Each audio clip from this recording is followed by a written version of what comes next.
თბილისში ნაძალადევის რაიონში ბავშვს დენმა დაარტყა. შემთხვევა ძმობის ქუჩაზე მოხდა. არსებული ინფორმაციით 5 წლამდე ასაკის ბავშვი გარეგანათების ბოძს შეეხო, რა დროსაც ელექტროენერგიამ გაატარა. არასრულწლოვანი საავადმყოფოში რჩება, ბავშვის სიცოცხლეს საფრთხე არ ემუქრება. შემთხვევის ადგილი ყვითელი ლენტითაა შემოსაზღვრული. ადგილზე პოლიციამ საგამოძიებო მოქმედებები დაასრულა. გზავრი, რომელიც დიდუბის მეტროში ლიანდაგში ჩავარდა, გარდაიცვალა. ინფორმაცია შინაგან საქმეთა სამინისტრო ადასტურებს. უწყებაში აცხადებენ, რომ გარდაცვლილი ახალგაზრდა ქალია. უცნობია რა ვითარებაში მოხდა შემთხვევა. შინაგან საქმეთა სამინისტრომ გამოძიება სისხლის სამართლის კოდექსის 115 მუხლით დაიწყო. ინციდენტის გამო მეტრო ახმეტელიდან სადგურის მოედნის მიმართულებით მატარებლის მოძრაობა შეიზღუდა. დიდუბეში სატვირთო ავტომობილის მძღოლის კაბინას დაეცა ტვირთი, რომელიც ამავე ავტომობილს გადაჰქონდა. თვითმხილველების ინფორმაციით სატვირთო ავტომობილის მძღოლმა შუქნიშანზე დაამუხრუჭა, რა დროსაც გადმოცვივდა რკინის არმატურები და კაბინა ჩაჭეჭყა. მაშველები მძღოლის გამოყვანას გაერთიანებული ძალებით ცდილობდნენ, თუმცა წინასწარი ინფორმაციით ახალგაზრდა კაცის გადარჩენა ვერ მოხერხდა. ცხედარი ექსპერტიზის ეროვნულ ბიუროში გადაასვენეს. შინაგან საქმეთა სამინისტროს ინფორმაციით დაწყებულია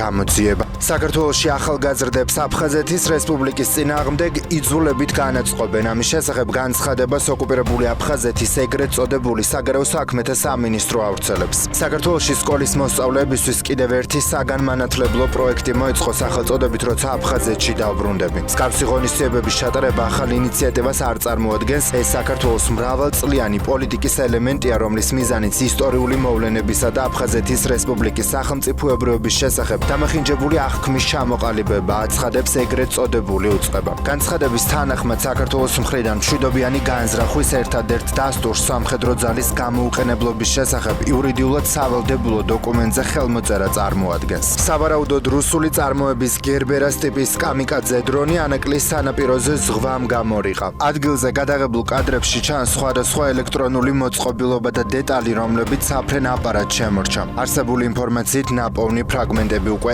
ექსპერტიზაზეა გაგზავნილი. მივიღეთ ინფორმაცია, რომ ჯანდაცვის სამინისტრო მაქსიმალურად ყოველდღიურ რეჟიმში მუშაობს, მაქსიმალურად ცდილობს, რომ ვადა დიდ დროში არ გადაიზარდოს და მაქსიმალურად მოკლე პერიოდში მივიღოთ მედიკამენტები. ამის შესახებ დიუშენის კუნთოვანი დისტროფიით დაავადებული ბავშვის მშობელმა შეხვედრის შემდეგ განაცხადა. როგორც მან აღნიშნა, სახელმწიფოს იმ გადაწყვეტილების შემდეგ, რომელიც მათ ორ მედიკამენტთან მიმართებით მიიღეს, მშობლებს ჯანდაცვის მინისტრთან და მის გუნდთან შეხვედრა ორჯერ ჰქონდათ. მისივე თქმით, ჯანდაცვის სამინისტრო ახლა მოლაპარაკებებს აწარმოებს ფარმაცევტულ კომპანიებთან და საბოლოო გადაწყვეტილება უახლოეს პერიოდში იქნება მიღებული. შვეიცარიაში ამერიკის შეერთებულ შტატებსა და ირანს შორის მოლაპარაკებების პირველი რაუნდი დასრულდა.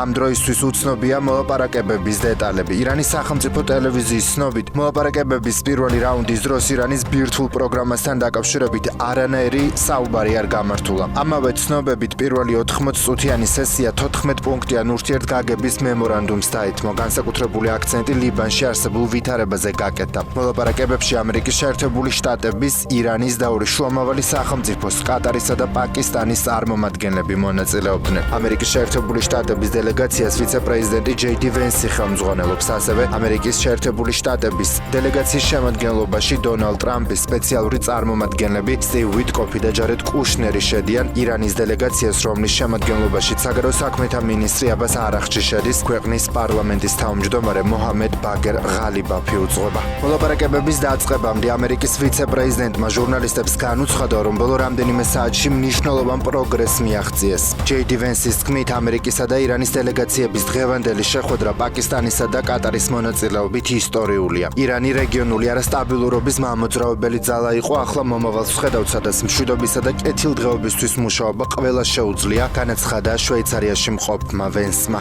რუსეთის კრასნოდარის მხარის ოპერატიული შტაბის თანახმად, ქერჩის გადასასვლელზე საბორნე მიმოსვლა შეჩერებულია. უკრაინული დრონების თავდასხმის გამო. შტაბის მიერ გამოქვეყნებული განცხადებით, ღამით დრონები ქერჩის გადასასვლელზე ბორან პანაგიას დაესხნენ თავს, რის შედეგადაც ერთი ადამიანი დაიღუპა და კიდევ ერთი დააშავდა. უკრაინული უპილოტო საფრენი აპარატების თავდასხმის შედეგად ხანძარი გაჩნდა კრასნოდარის მხარის ტემბრიუკის რაიონის სოფელ ჩუშკაში მდებარე ნავთობტერმინალზეც. დრონების ნამსხვრევები კიდევ ორ რაიონში ჩამოვარდა და საცხოვრებელი სახლები დააზიანა ტიხორესკისა და ბოლოგლინსკის რაიონებში. დრონები ასევე დაესხნენ თავს ოკუპირებული ყირიმის აღმოსავლეთ ნაწილში მდებარე ქალაქ ქერჩს, სადაც არის მსხვერპლი და არიან დაშავებულები. ამის შესახებ ინფორმაციას საოკუპაციო ხელისუფლების ხელმძღვანელი სერგეი აქსიონოვი ავრცელებს. დაიღუპა 4 ადამიანი, 28 კი დაშავდა. დეტალები არ კონკრეტდება. სოციალურ ქსელში ქვეყნდება ფოტო და ვიდეო მასალები, რაც ადასტურებს, რომ ხანძარია ქერჩისა და კავკაზის ნავთობ ბაზების ტერიტორიაზე. ანექსირებული ყირიმის ნახევარკუნძულის ბენზინ-გასამართ სადგურებზე საწვავი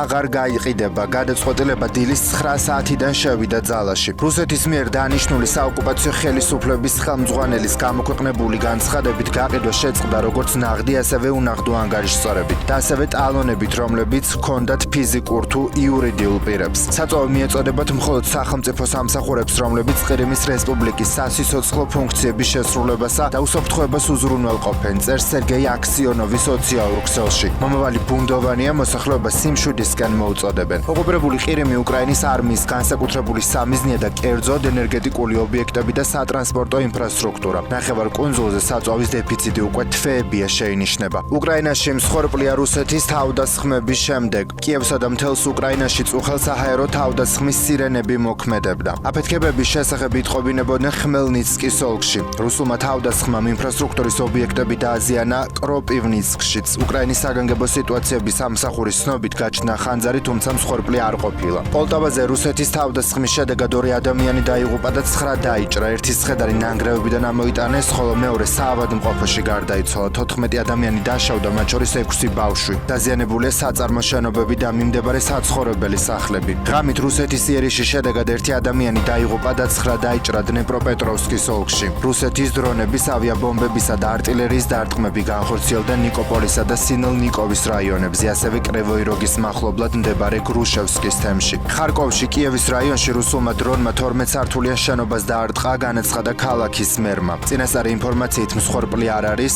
ხარკოვის ოლქში რუსული დრონი თავდასხმის შედეგად 1 ქალი დაიღუპა და კიდევ 13 ადამიანი დაშავდა რეგიონის სხვადასხვა რაიონში. რუსული თავდასხმების შედეგად სუმის ოლქში სუმცირე 5 საცხოვრებელი შენობა დაზიანდა. ოკუპანტებმა დაარტყეს ხერსონსაც, დაღუპულია 40 წლის მამაკაცი, კიდევ 7 ადამიანი დაშავდა ოლქის სხვადასხვა რაიონში. რუსეთი უკრაინის თაობაზე შეთანხმებების შესრულებას კი არ ელის, რომლებიც თითქოს მიღწეულ იქნა ამერიკის შეერთებულ შტატებთან შარშან ანკორიჩში გამართულ მოლაპარაკებებზე, არამედ გამარჯვებას. ამის შესახებ რუსეთის პრეზიდენტის თანაშემწე იური უშაკოვმა განაცხადა სრულიად რუსეთის სახელმწიფო ტელევიზიისა და რადიო მაუწყებლობის კომპანიასთან ინტერვიუში. უშაკოვის თქმით, შეერთებულმა შტატებმა როგორც ჩანს, ბოლომდე ვერ შეძლო პროცესის თავისი ნაწილის დასრულება და შეთანხმებების შესრულება. მას არ აუხსნია თუ რა შეთანხმებები იყო ეს. უშაკოვის სიტყვებით, რუსეთი ახლა ელის არა შეთანხმებების შესრულებას, არამედ საკუთარი მიზნების მიღწევას. მას შემდეგ, რაც პოლონეთის პრეზიდენტმა კაროლ ნავროცკიმ ვოლოდიმირ ზელენსკის თეთრი არწივის ორდერი ჩამოართვა, უკრაინის ყოფილმა პრეზიდენტებმა ლეონიდ კუჩმამ, ვიქტორ იუშჩენკომ და უკვე პეტრო პოროშენკომაც განაცხადეს, რომ